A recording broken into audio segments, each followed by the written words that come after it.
I was between roles. I had just finished an executive leadership role within a large pharmaceutical company, and was actively looking for my next gig and unemployed.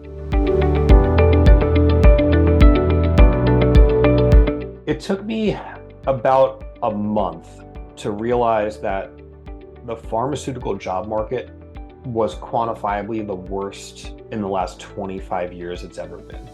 I have never been unemployed for a single day in the last 22 years. And after about a month, I began to appreciate that there are more than 100,000 people unemployed in the pharmaceutical industry, vying for a very limited number of jobs. And I didn't land something in 2 weeks like I had the previous 22 years.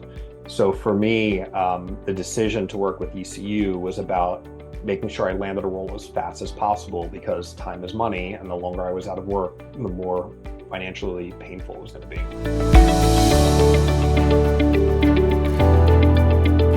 There were a few things I found really valuable. Number one, just putting in a really systemized process to work through and structure your days and weeks to be highly effective in and of itself was great. But two things that I found really powerful in the program was the approach to interviewing. It's very different than what I had experienced myself as an interviewee. It is also different than I've ever seen while interviewing other people. But after practicing it, it was stunningly effective, and I'll never go back. So the interviewing techniques were amazing. The second piece was the automation.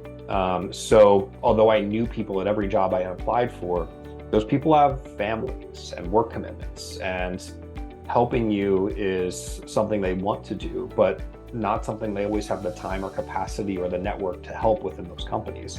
So for me, automation around jobs that I applied for, networking with people in the vicinity of the hiring manager actually was the most successful thing I did, because those people were very motivated to fill those roles, and also were capable of understanding the skill set I brought to the table, so that I actually got in front of a hiring manager. So automation was definitely the number two most powerful thing. I think it's important for somebody who decides to work with ECU to try to be as compliant with all 8 components of the methodology as much as possible. I think when you work the program comprehensively, you'll be very, very successful. That doesn't necessarily mean a job will come immediately, but you'll get it faster than you otherwise would have, for sure. But if you don't work the process to its fullest, it'll be garbage in, garbage out, right? You're only as effective as the amount of energy you put into it. So commit to the program and working it as prescribed.